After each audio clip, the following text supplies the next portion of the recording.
Continuando con el vídeo anterior, ¿es posible constituir un nuevo nacionalismo español sobre unas bases alternativas a las hasta ahora hegemónicas? Sí, la prueba de ello es que a lo largo de la historia ha habido bocetos de esto, y hay otra prueba más, que es que el proyecto imperante de un nacionalismo español, falso nacionalismo español de base castellanista, ha sido realizado sin prácticamente ningún mimbre, ninguna base, solo a base de talonarios, a base de mentira, de manipulación y de lavado de cerebro. Entonces, si algo con tan poco fundamento ha conseguido triunfar y engañar a las conciencias, no se ve como una alternativa mucho mejor fundada y además en gente que es disidente del falso nacionalismo hegemonista, no se ve como esto no digamos en lo político, porque lo político ni nos interesa y además es una batalla perdida, pero sí decimos en lo, entre comillas, cultural, porque la palabra cultural, como ya vio Heidegger, es una estafa. Más bien aquí se trata de un ámbito de lucha metafísica.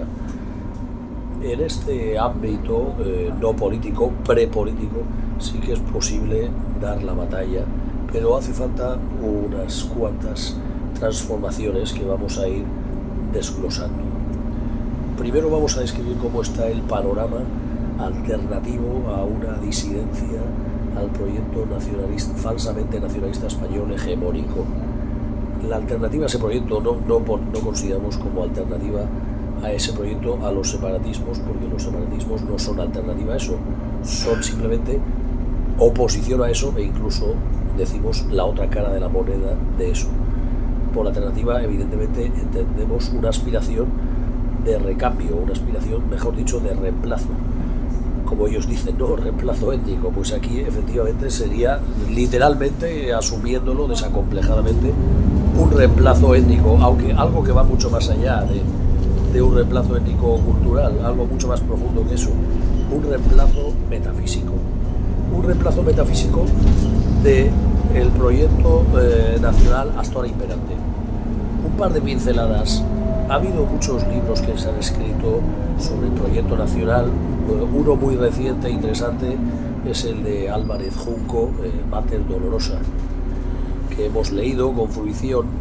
Ese libro no está en nuestras coordenadas, pero es interesante porque plantea el mismo problema, va por otros derroteros.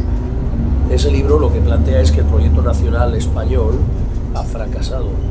El autor no quiere, Álvarez Junco, no está en nuestra onda, tampoco está en la onda del nacionalcatolicismo imperante, que es a lo que nos estamos refiriendo continuamente como el falso españolismo disfrazado de castellanismo. El nacionalcatolicismo, evidentemente él lamenta que eso haya sido lo hegemónico y dice que el proyecto nacional español no ha podido cuajar precisamente por la existencia de ese anterior proyecto prepolítico, en el sentido de anterior a las revoluciones liberales. Él es un liberal y él lo que le gustaría es que España tuviera un proyecto nacional republicano, liberal, igualitarista, similar al francés, y no el espécimen carlista nacional católico que hay ahora imperante.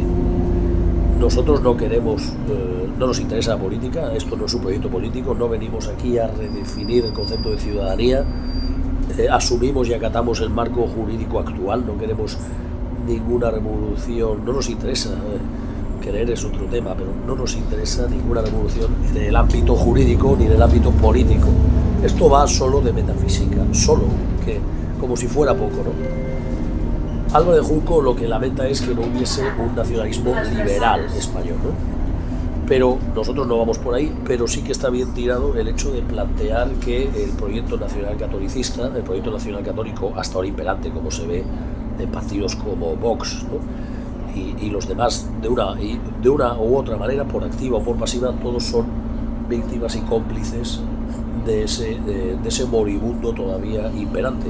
Moribundo porque, como detecta Álvarez Junco y otros muchos, está en una fase terminal de cadáver. Vamos a ir apuntando pistas, esto se va a ir haciendo poco a poco, porque si no, vídeos largos la gente no los ve y se hacen muy pesados. Vamos a hacerlo en pequeñas dosis, en pequeñas cápsulas. El tema es que hay signos de que el paciente del falsamente nacionalista español, hasta ahora imperante, está cadavérico. Síntomas de ello pues son mira, un dato empírico, un dato empírico, más del, creo, si no me equivoco, pero más o menos va por ahí, es un dato asequible que se puede consultar. Más del 40% de los ciudadanos españoles viven en regiones que tienen como oficial, además del español o del castellano, una lengua diferente. O sea, más del 40% viven en regiones que tienen una lengua diferente. Más del 40%, pero cuidado, esto solo se refiere a las regiones que han instituido esa lengua autóctona como oficial. No computan aquellas que tienen una lengua que no ha sido considerada oficial, como por ejemplo el asturiano, el panocho, la cacería, que es un dialecto morisco y vasco y gallego y castellano, una mezcolanza de los cuatro que está en Segovia. Eso no computa, ni las lenguas de Extremadura, por supuesto el habla andaluza tampoco computa. Celebramos esta nueva propuesta del presidente de la Junta, Moreno Bonilla. Si vamos a computar, aparte de ese 40% oficializado, todo el resto de lenguas del guanche de Canarias, etcétera, que no es el árabe de Ceuta y Melilla y el bereber de Melilla, todo eso que no ha sido computado, lo sumamos, nos vamos ya a que prácticamente y teniendo en cuenta que en las dos Castillas son la España vaciada, nos vamos a que prácticamente, sin temor a equivocarnos, o entre un 70 o 80%, y básicamente lo que queda, lo que sobra es Madrid, o sea, todo menos Madrid prácticamente, porque las dos Castillas están despobladas. E incluso en la propia Castilla la Vieja hay zonas alternativas, o sea, de otras, como los maragatos, como los pasiegos, la lengua guionesa, la cacería que hemos nombrado, aparte, y el manchego es un habla con todos los galones, como lo puede ser el andaluz. Nos vamos a que el 80%, o sea, todo menos Madrid está en otra corriente diferente a la del proyecto de monocultural de castellano como lengua común. Ojo, que no discutimos de la necesidad de una lengua franca, la validez y el interés que tiene una lengua franca, porque entre otras cosas es un ascensor social, ¿no? Gracias a que haya una lengua franca, una lengua común para todos, eso permite que alguien que habla, por ejemplo, el panocho o la cacería, que con sus lenguas no podrían llegar ni a audiencia, ni al mundo laboral, ni al mundo académico, etc., gracias a tener la lengua común, puede económicamente, etc., progresar.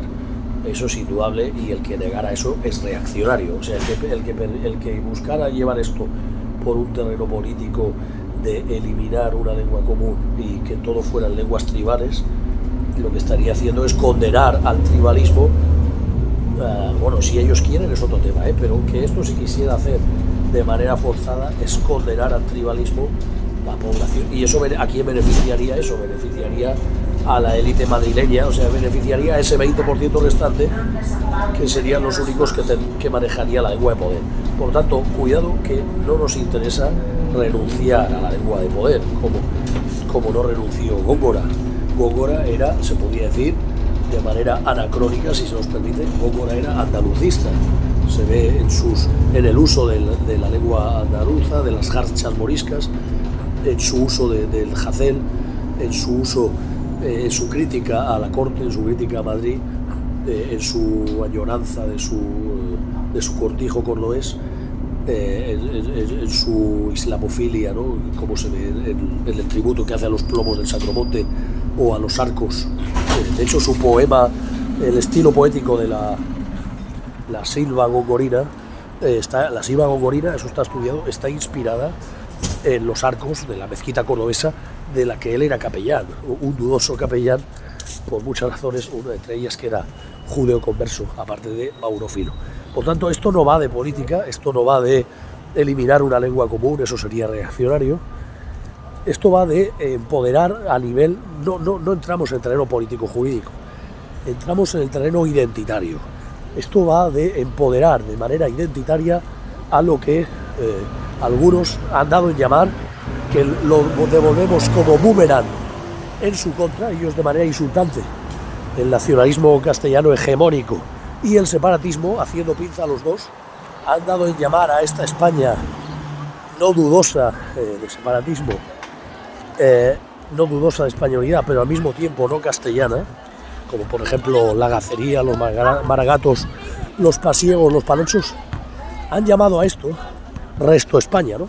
Pues adelante, vamos a refundar, somos muchos más, ya hemos dicho, ellos son solo, se pueden unir con los separatistas el 20%, nuestro proyecto, que vamos a ver cómo se puede refundar y los ejemplos que ha habido en la historia, es mayoritario, por tanto no nos falta número ni nos falta fundamento.